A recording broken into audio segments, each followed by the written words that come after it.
Idiom for someone acting extremely out of character. The following is from Vikram Seth's A Suitable Boy. Do you want some sums? Not just at the moment, said Bhaskar. My head is full of them. Maan could hardly believe this response. It was as if Kumkaran had decided to wake up at dawn and go on a diet. For context, Bhaskar is Maan's nephew and loves to do math problems. His refusal here is uncharacteristic. The line "as if Kumkaran had decided to wake up at dawn and go on a diet" is a reference to a figure in the Ramayana, Kumbhakarna, who was famously slumberous and gluttonous. It would have been very out of character for him were he to wake up at dawn and go on a diet.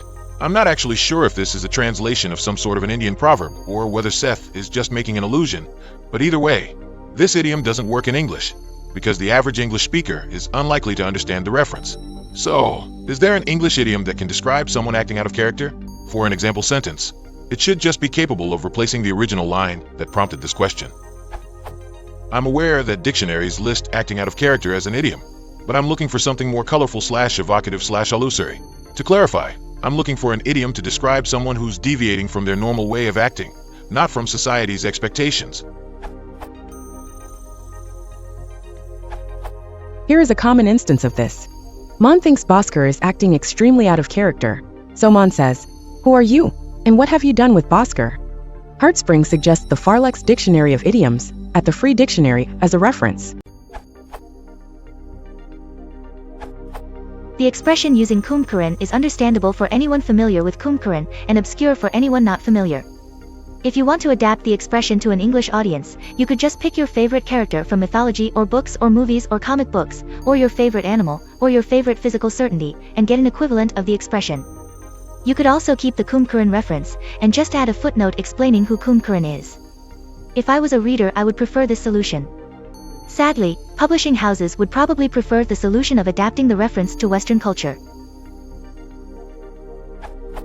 It was as if Obelix suddenly began preaching non-violence and veganism. It was as if Popeye the Sailor suddenly expressed a dislike of canned vegetables. It was as if Sherlock Holmes had become bored of mysteries. It was like hearing Scrooge McDuck complain that his piggy bank was too heavy. Had Zeus become the god of calm weather, abdicated his throne and remained faithful to his wife, what next?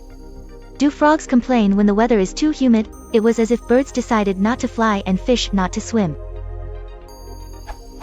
It was like hearing my cat proclaim a taste for lettuce leaves and a dislike of perfectly good fish. It was as though sloths became frantic and leopards became slow. It was as if wood was tired of floating and rocks complained about sinking. It was as if copper had enough of conducting electricity. It was as if gravity decided to stop making apples fall. It was as if the sun was tired of shining and the moon of reflecting its light, etc.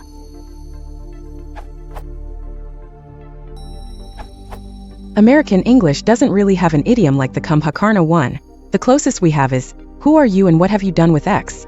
as Gedgar shows, but it doesn't really fit. But that doesn't mean we can't make one up.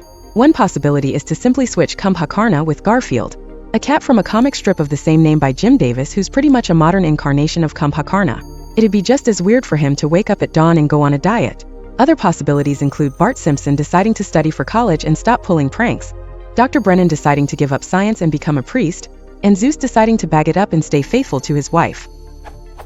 However, none of these are idioms, they are metaphors that reference popular culture, and you need to know your audience to be able to execute them well. Since Vikram Seth is himself Indian and the book is set in India, it's possible he's just doing the same thing with this Kumbhakarna reference, but instead using it to indicate what kind of person Maan is, a proud Indian who knows his culture well enough to make a reference like this. It was as if the Jekyll had metamorphosed into Mr. Hyde. Or perhaps vice versa. From the famous story by Robert Louis Stevenson, Wikipedia.